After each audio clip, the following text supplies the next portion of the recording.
Although most measurements on this entire ride are completely accurate, there's one thing we didn't account for: friction. Because in Minecraft, friction basically doesn't exist. As you can see, the friction doesn't really match very well with Earth's friction, so we just discounted it altogether. We found 4 places in the roller coaster to examine deeper. It is a known Minecraft fact that each block is 1 meter by 1 meter. Using that information, we calculated the speed by taking the distance of the section and the time it took from it to go from one side to the other, and we divided and we got 10 meters per second. To figure out the weight of the cart and the player, we took the fact that the player is 2 meters tall and found online what the average 2 meter tall person weighs like, which was around 230 pounds. To calculate the weight of the cart, we took the crafting recipe of the minecart, which is 5 iron ingots, and did the math, realizing that an iron ingot was around 25 pounds and estimated 100 pounds for one minecart. If you add both the height of the player and the weight of the cart, you get 154 kilograms, or around 330 pounds. To calculate the kinetic energy, we used the formula 1/2 mv squared. That stands for 1/2 the mass times the velocity squared.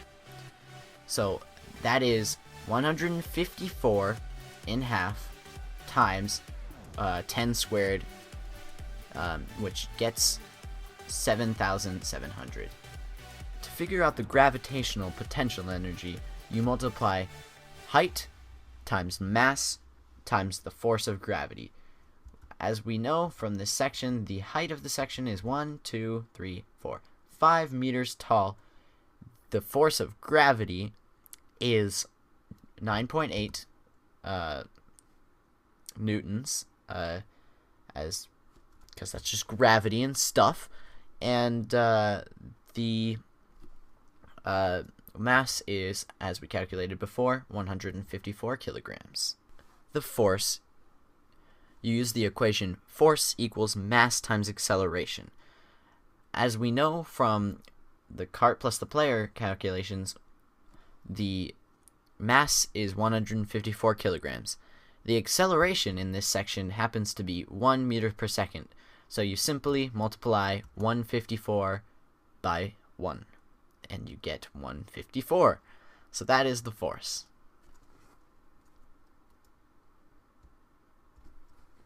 To calculate P, or the momentum, you multiply the mass times the velocity. So 10 times 154, which equals P, which is 1,540. For this and the rest of the segments of track, we calculated the measurements the exact same as the one before. The only difference is the speeds. For this particular track, the speed is 9 meters a second squared. The cart and player weight stays the same, but the kinetic energy, potential energy are gravitational potential energy, that is, are changed by its new height and its new speed, as well as the momentum, P, that's also affected by the new speed and height. The force, though, as you'll notice, is 0. That's because since we're not accounting for friction because it is so low, there is no acceleration, and that makes it so that our force is 0.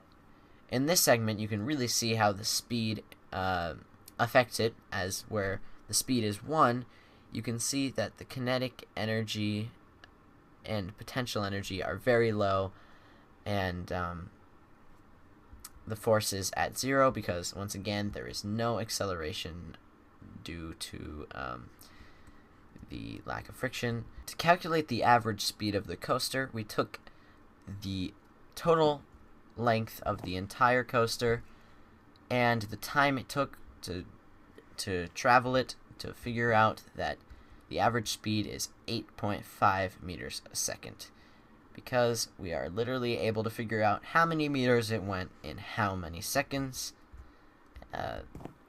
and that was an easy calculation. This is where everything gets complicated. Calculating the work it took to take the cart from down here all the way up to the top of there, which happens to be 35 blocks, by the way. Keep that in mind.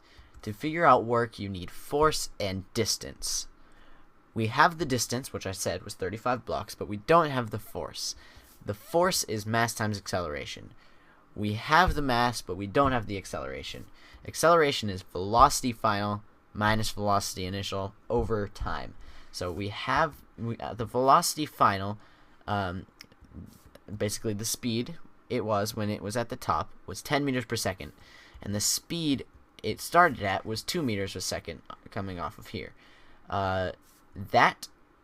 So 10 minus 2 equals 8, and that needs to be divided by time. I counted, and it takes precisely 4 seconds, not necessarily precisely, but anyways, it takes 4 seconds to get from here all the way up to the top.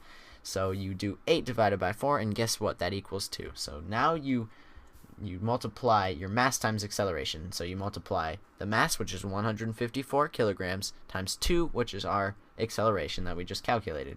That equals 308. Now you get back to our work problem, which, if you remember, work is force times distance. We just calculated force, and we remember the distance is 35 meters. So if you multiply those two together, you get 10,780 as your work. And that basically concludes our presentation of our roller coaster.